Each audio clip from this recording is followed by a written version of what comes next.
दिनांक 24/1/2025 रोजी पोलीस उपनिरीक्षक मुकेश गायकवाड व त्यांचे तपास पथक प्राप्त गोपनीय माहितीच्या आधारे धुळे येथून इसम नामे अभिजित दिलीप चव्हाण वय वर्ष 30 राहता मेन रोड चव्हाण ज्वेलर्स बाजारपेठ पिंपळनेर तालुका साक्री जिल्हा धुळे यास ताब्यात घेऊन त्यांच्या ताब्यातून विना नंबर प्लेटची टोयोटा कंपनीचा इनोव्हा कार जप्त केली आहे। त्यानुसार फौजदारचौडी पोलीस ठाणे सोलापूर शहर गुन्हा रजिस्टर नंबर 35/2025 भारतीय दंडविधान कलम 379 अन्वये दाखल गुन्हा उघडकीस आला आहे।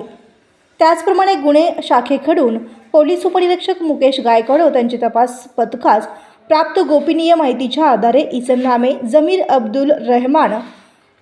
पैरंपल्ली वय वर्ष 39 राहता कुर्बान हुसेन नगर सोलापूर यास ताब्यात घेऊन त्यांच्याकडे कौशल्यपूर्वक तपास केला असता त्याने सन 2023 मध्ये 2 अनोळखी व्यक्तीकडून 2 चोरीची मोटार पंप घेतल्याचे निष्पन्न झाले। सदरचे 2 मोटार पंप त्यांच्याकडून जप्त करण्यात आले आहेत।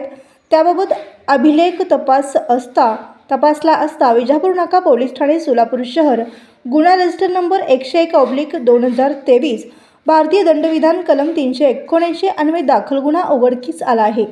अशा प्रकारे शहर गुन्हे शाखेकडून पोलीस उपनिरीक्षक मुकेश गायकवाड व त्यांचे तपास पथकाने एक इनोव्हा कार, 6 मोटरसायकल, पाण्याचे मोटार पंप, चोरीचा एक गुन्हा असे एकूण 8 चोरीचे गुन्हे उघडकीस आणून एकूण 5,95,000 रुपये किमतीचा मुद्देमाल हस्तगत केला आहे। सदरची कामगिरी माननीय श्री एम राजकुमार पोलीस उप आयुक्त सोलापूर शहर, डॉक्टर दीपाली काळे पोलीस उपायुक्त